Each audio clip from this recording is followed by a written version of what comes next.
Good evening, class.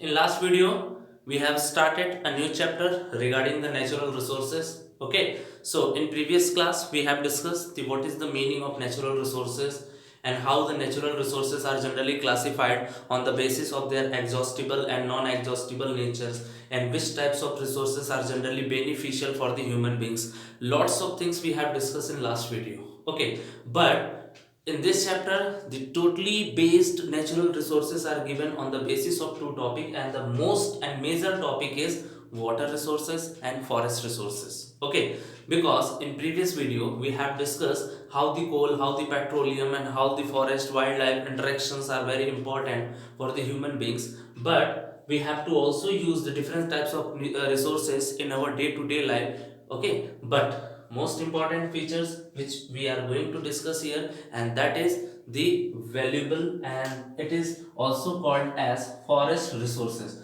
But before starting the forest resources, we have to discuss the again the adject features of Ganga action plan. Okay, why Ganga action plan? Because Ganga action plan is a word which is related to generally Ganga river, and we know that Ganga river is a holy river for the Indians and most of the also, because it is used in many places. The water are generally used for many purpose like drinking, like bathing and irrigation. Most of the facilities are generally taken from the Ganga river. But the first of all, Ganga rivers are before the scenario, Ganga river was very polluted by the actions of human beings, by the actions of animals, and by the actions of different types of natural disasters. But how the most of the scientists get the conclusion to identify that कि Ganga action plan बनाने के पीछे जो साइंटिस्टों का सबसे important way था, उन्होंने कैसे पता किया कि गंगा एक्शन प्लान जो हम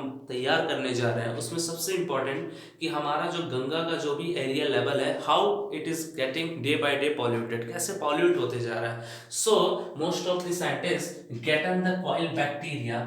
एक कॉइल नाम की कॉली, सॉरी कॉइल नाम कॉली, एक कॉली नाम की बैक्टीरिया है. Generally it is found in the small intestine of any human beings. ठीक है, किसी भी ह्यूमन बींग्स के. एंड कॉली एक प्रकार का बैक्टीरिया है. Generally it is found in the stool और fecal matters of any human beings. It means that human beings are generally used to discharge the fecal material inside the rivers, and after that the rivers become contaminated. After that, most of the animals also produce their excretory products in the Ganga river, and Ganga river also become polluted. So there is different types of disastrous things are generally available to identify the colibacteria or coli type of substance which are generally found in the certain types of fecal matters, and it also pollute the our river of Ganga. So that is called as Ganga action plan has been taken to reduce such types of pollution. तो Ganga action plan बनाने का सबसे important way था कि इन सारे pollutions को दूर करने के लिए हमारा जो गंगा है, जो कि हॉली बहुत साफ सुथरा नदी है, उसको साफ सुथरा और बनाने के लिए इन सारी चीज़ों पे बैन लगाया गया. टोटली इनके ऊपर बैन लगाया गया कि कोई भी ह्यूमन बींग्स, कोई भी एनिमल्स का एक्सक्रेटरी प्रोडक्ट्स उसमें मिक्स नहीं होगा. सेकंड, कोई भी एनिमल्स उसमें बाथिंग के लिए नहीं जाएगा, कपड़े नहीं धोएगा. बहुत सारे एक्शंस लिए गए so that our Ganga become nowadays become more comfortable as before. जैसे पहले था, ठीक है, उसके हिसाब से आज के डेट में today the scenario is the Ganga action plan is totally clear and totally completed. ठीक है, पहले की अपेक्षा बहुत साफ सुथरा हो चुका है. After that we have to discuss the most important factor of forest resources. Forest resources के बारे में हमें देखना है, and we know that forest resources is a very important things. Why? Because we know that we fulfill our daily life requirement for the forest products, as we are eating different types of food materials. Generally we are getting that material from forest. We are getting different types of fruits, vegetables, flowers, so many things we generally obtain by the help of forest. So forest is also beneficial for animals, and forest is also beneficial for human beings. Why? Because forest provides lots of things to the animals also, and forest also provides lots of beneficial parts from the human beings. ठीक है, कैसे? Forest जो है human beings और animals के अलावा और भी बहुत मायनों में बहुत लोगों के लिए बहुत इंपॉर्टेंट रोल प्ले करता है. ठीक है, suppose first we are going to discuss that stakeholders क्या होते हैं? जनरली स्टेक होल्डर्स का मतलब होता है a people having interest or a concern for something. जैसे किसी भी ह्यूमन बींग्स को अगर वो चाहता है कि उसका किसी चीज से फायदा निकल सके, ठीक है, अपने बेनिफिट के लिए, these are called stakeholders. Generally stake forest तो एक ही है, लेकिन इनके ऊपर जो नेचर ने ऐसे बहुत सारे डिपेंडेंट ऑर्गेनिज्म को बना दिया है कि इन फॉरेस्ट के ऊपर, एक पौधे के ऊपर बहुत सारे ऑर्गेनिज्म डिपेंड होते हैं, ठीक है। सो दैट इज कॉल्ड, अगर हम फर्स्ट बात करते हैं, these are called stakeholders. Stakeholders का मतलब होता है those organism or those human beings which are totally concerned to getting benefit from the forest, so these are called stakeholders। stakeholders हम उनको कहते हैं जो अपने फायदे के लिए प्लांट्स के ऊपर, फॉरेस्ट के ऊपर टोटली डिपेंडेंट है, ताकि वो फॉरेस्ट का प्रोडक्ट लेकर किसी मार्केट में बेचकर उनकी ज़्यादा आय वो कमा सके। That is called stack holders, ठीक है। उन ऐसे ऑर्गेनिजम्स को, ऐसे लिविंग बींग्स को हम स्टैक होल्डर्स कहते हैं, ठीक है। Now next, second is local people. Suppose अगर कहीं पे आसपास के एनवायरनमेंट में फॉरेस्ट है एंड फॉरेस्ट के अगल बगल बहुत सारे विलेजेस है, गांव में लोकल पीपल्स है, so they have much love affection about the forest. Forest के लिए उनका जो अफेक्शन है बहुत इंपॉर्टेंट होता है, क्योंकि वो फॉरेस्ट को अपना सब कुछ मानते हैं and they are totally dependent on the forest for survival. यहाँ तक कि most of the human beings and villagers also mostly they are totally dependent on the forest to getting their product for their survival. अगर forest के उनके fuel नहीं मिलेंगे, forest से उनको खाना नहीं मिलेगा, फॉरेस्ट से उनको बहुत सारी चीज़ें अगर नहीं मिलेंगी, तो उनका जो सर्वाइवल है वो चेंज हो जाएगा, वो बदल जाएगा and human beings become extinct. धीरे धीरे ह्यूमन बींग्स जो है एक्सटिंक्ट होने लगेंगे। वो भी ऐसे ह्यूमन बींग्स जो जनरली विलेज एरिया में रहते हैं, ठीक है, नॉट फॉर सिटी। जो शहर में रहते हैं they are not dependent on the forest, but जो विलेजर्स पीपल है mostly they are totally dependent on forest, क्योंकि वो आपके फॉरेस्ट में ही डिपेंडेंट है, क्योंकि उनको फॉरेस्ट से आए दिन फ्यूल्स की जरूरत पड़ती है, लकड़ी की जरूरत पड़ती है, बहुत सारे ईंधन की जरूरत पड़ती है, ठीक है। बहुत सारे फॉसिल्स फ्यूल्स उनको मिल जाते हैं, खाने के लिए बहुत सारे वेजिटेबल्स, फ्रूट्स, फ्लावर्स वगैरह बहुत सारी चीज़ें मिलती हैं उनको, जिससे वो अपना रोजी रोटी चला सके, और वो टोटली क्या होते हैं, इसी के ऊपर अपने आप के सर्वाइवल बेस्ड होते हैं, ठीक है। After that we are going to discuss that forest department। जैसे forest department होता है because several types of NGOs and several types of government are generally there and they have made different types of laws। it means that the government people who owns the land and control resources, ऐसे लोग जिनके पास एक power of authority होती है, government की authority होती है, जो अपने पावर के हिसाब से उस पूरे फॉरेस्ट रिसोर्सेज को कंट्रोल करके रखते हैं और वो अपने हिसाब से उनको यूज करते हैं। These are called the forest department. उनको हम फॉरेस्ट डिपार्टमेंट कहते हैं, क्योंकि ये सब के सब stakeholders, local people, forest department, ये जितने भी लोग हैं वो सब आपके फॉरेस्ट सिस्टम से जुड़े हुए हैं। So these are the things which we are studying today, ठीक है। सो गवर्नमेंट का मतलब होता है कि ये ऐसे लोग होते हैं, ये ऐसे पीपल्स होते हैं जो अपनी जरूरतों को पूरा करने के लिए फॉरेस्ट के ऊपर डिपेंड होते हैं एंड जनरली फॉरेस्ट डिपार्टमेंट क्या करते हैं, ये अपने लॉस, अपने कानून बना के उनके ऊपर स्टेब्लिशमेंट करते हैं, ताकि कोई भी बाहरी आदमी इसके ऊपर कोई अपना इंटरेक्शन या कोई भी अपना प्रभाव न बना सके, ठीक है। So these are the forest department system which are generally benefited to the forest, क्योंकि इनको भी कहीं ना कहीं उससे प्रॉफिट होना है। ओके, आफ्टर दैट कुछ इंडस्ट्रियलिस्ट होते हैं। इंडस्ट्रियलिस्ट का मतलब we know very well because we are living in a wonder of science. हम एक बहुत ही डेवलप्ड कंट्री में रह रहे हैं and we know the different different types of industrialist are generally situated in all over the world और India also. हमारे India में बहुत सारे इंडस्ट्री है, बहुत सारे इंडस्ट्रियलिस्ट हैं जो उस इंडस्ट्री को चला रहे हैं and those industries are generally dependent on the forest product. Why?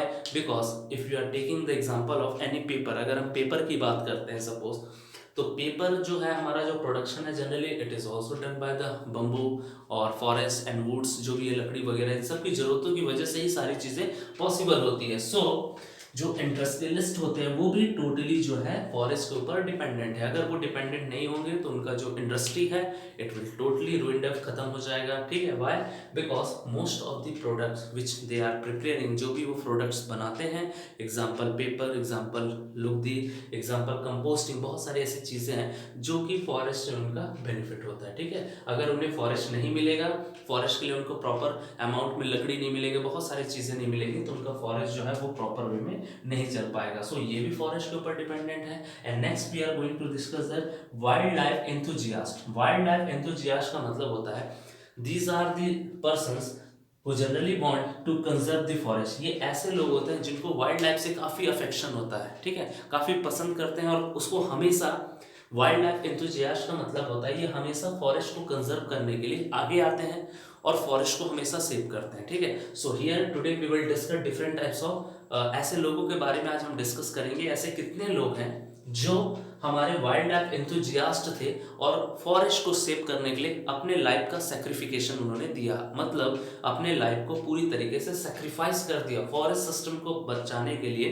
We will discuss today. Okay, so here forest and wildlife, forest और वाइल्ड लाइफ की बात करते हैं तो first we are going to discuss the Chipko movement. Chipko movement की अगर हम बात करते हैं, we know that Chipko word most of the times we study in geography, हम ज्योग्राफी में पढ़ते हैं, सोशल में पढ़ते हैं, ठीक है। सो चिपको मूवमेंट मतलब it is started from 1970s to 1973। 1970 से हालांकि ये स्टार्ट हो गया था और बहुत दिनों तक चला था। Generally it is originated in Garhwal district of most important Garhwal of Uttarakhand to protect the forest. इसमें क्या था चिपको मूवमेंट में, to break the alienation of women. क्या था कि जिस जगह पे ये हैपन हुआ था गहरवाल में, वहाँ पे कुछ लोग रहते थे और वहाँ पे जो गवर्नमेंट के जो भी आदमी वगैरह थे वो भी सर्वाइव सब लोग करते थे। बट क्या हुआ था कि कुछ ऑर्डर्स के कारण उन सारे विलेज के पेड़ों को काटने के लिए गवर्नमेंट ने या जो भी थे उन्होंने एक ऑर्डर बनाया और जब वो काटने गए तो उनका सबसे स्ट्रॉन्ग था एलाइनेशन पावर, मतलब वो सब एक साथ मिलकर रहते थे। तो जब देखे कि वहाँ से जितने भी ह्यूमन बींग्स हैं यानी मेल वाले पर्सन से, जब वो मेल पूरे के पूरे उस शहर से बाहर थे, then they attack to cut the tree. वो फिर अटैक किए पेड़ों को काटने के लिए। That time the womens of that village, यानी जो इस विलेज की जो वुमेन्स थी, क्योंकि मेल ऑलरेडी जा चुके थे सारे मेल किसी मीटिंग अटेंड करने, तो वहाँ के जो सिस्टम था, जब वहाँ लोग पहुँचे, जब देख लिए कि वहाँ पे कोई भी मेल पर्सन नहीं है, तो वो जब अटैक किए उनको ये लगा कि वहाँ की औरतें कमज़ोर हैं। then they attacked to cut the trees and automatically all the females of that villages come close to tree and they hug the tree। वो क्या किए, आए और पेड़ों से लिपट गए। So that is called the Chipko movement. वो पेड़ों को बचाने के लिए, अपने लाइफ के लिए भी सेक्रिफिकेशन के लिए वो तैयार थे। उस टाइम पे चिपको मूवमेंट जो स्टार्ट हुआ था, चिपको मूवमेंट का मतलब था it is a word related to forest system. ये फॉरेस्ट से रिलेटेड था क्योंकि इन्होंने पेड़ों को सेव करने के लिए यानी फॉरेस्ट सिस्टम को सेव करने के लिए पेड़ों से वो चिपक गए थे। That is called Chipko movement. Okay, now after that we are going to discuss that wildlife protection। wildlife protection बोल दें या फिर conservation बोल दें, it is also most important because in this इसी के बिहाफ में generally national award for wildlife protection given to Amrita Devi Bishnoi. ये जनरली क्या था, अमृता देवी बिश्नोई जो थी, ये she is from Rajasthan Khejarli district, Rajasthan के खिजराली डिस्ट्रिक्ट से थी और इन्हीं के बिहाफ में, इन्हीं की याद में ये जो अवार्ड है वो नेशनल अवार्ड के हिसाब से, प्रोटेक्शन के हिसाब से मोस्टली इनको याद किया जाता है, ठीक है। सो अमृता देवी बिश्नोई को याद किया जाता है and she was from Bishnoi समाज। ये बिश्नोई समाज से बिलोंग करती थी और बिश्नोई जनरली ये आपके खेजराली डिस्ट्रिक्ट जो कि राजस्थान में था। And that time the one of the king ordered to bring some forest to design a magnificent palace. यहाँ पे जो राजा रहते थे खेजराली डिस्ट्रिक्ट में, उन्होंने ऑर्डर दिया कि जाओ और वहाँ पे मुझे एक बहुत मैग्निफिसेंट पैलेस बनाना है, महल बनाना है। So I need a very large amount of forest, मुझे बहुत ज़्यादा मात्रा में फॉरेस्ट की जरूरत पड़ सकती है। So when the peoples went down to cut the trees, that time most of the female are generally get close to trees and hug the trees and mostly their soldiers killed the 363 people. उस time पे जब ये पेड़ों से attach हो गए थे, ठीक है, उस फॉरेस्ट वाइल्ड लाइफ को बचाने के लिए जब ये पेड़ों से कनेक्ट हो गए थे, उसके बावजूद भी जो भी किंग के जो भी सर्वेंट्स वगैरह थे, उन्होंने क्या किया था, 363 पीपल्स को मार दिया था उन पेड़ों को काटने के लिए। So that is all about the national wild life protection conservation. इसी के हाथ में उसमें सबसे पहले जो उस टीम को लीड कर रही थी and she was Amrita Devi Bishnoi and she was from Khejarli district in Rajasthan, ठीक है। वो भी वाइल्ड लाइफ के लिए बहुत उन्होंने अपने लाइफ को और प्लस अपने बहुत सारे जो कलीग्स थे, फ्रेंड्स थे, उनका भी सेक्रिफिकेशन उन्होंने दिया, ठीक है। आफ्टर दैट इसके बाद आते हैं सॉल प्रोटेक्शन, बंगाल की बात करते हैं। सॉल प्रोटेक्शन, सॉल, टीक, सीसम, बहुत सारे ऐसे पेड़ होते हैं generally, and it is used in the everyday life. बहुत सारे यूजेस जो है उनकी होती रहती है, but mostly sal protection generally alignment is comes in the Bengal में। ये हुआ था इन 1972। इसमें सबसे बड़ा रोल प्ले किए थे A K Banerjee, and he was the very well known forest and wildlife protectional, ठीक है, क्योंकि इनको एक अपने आप में एक इंथुजियास्ट थे कि हमें वाइल्ड लाइफ को कैसे प्रिजर्व करना है। Even they he can control the Naxalvadi, जो नक्सलवादी थे, जो कि अपने डिमांड को पूरा करने के लिए बहुत सारी चीज़ों को तबाह करते थे, इनको इन्होंने कंट्रोल करके बोला था कि you have to cooperate with us to protect the different types of wildlife and you will get also benefited. आपको भी कुछ ना कुछ इससे बेनिफिटेड मिलेगा। So A K Banerjee plays a very important role to save the sal protection, ठीक है, sol पेड़ों को बचाने के लिए जो आपके ए के बनर्जी थे, they contribute lots of sacrification. Okay, so this is enough for today class, and next video we will discuss more about the dam. Okay, dam यानी वाटर रिसोर्सेज के बारे में हमें पढ़ना है, because water resources are very important and most of the time this types of questions में be arises in board exams. Okay, till then whatever I have taught you, you all have to revise very carefully, and if you have any doubt you can contact me. Thank you students.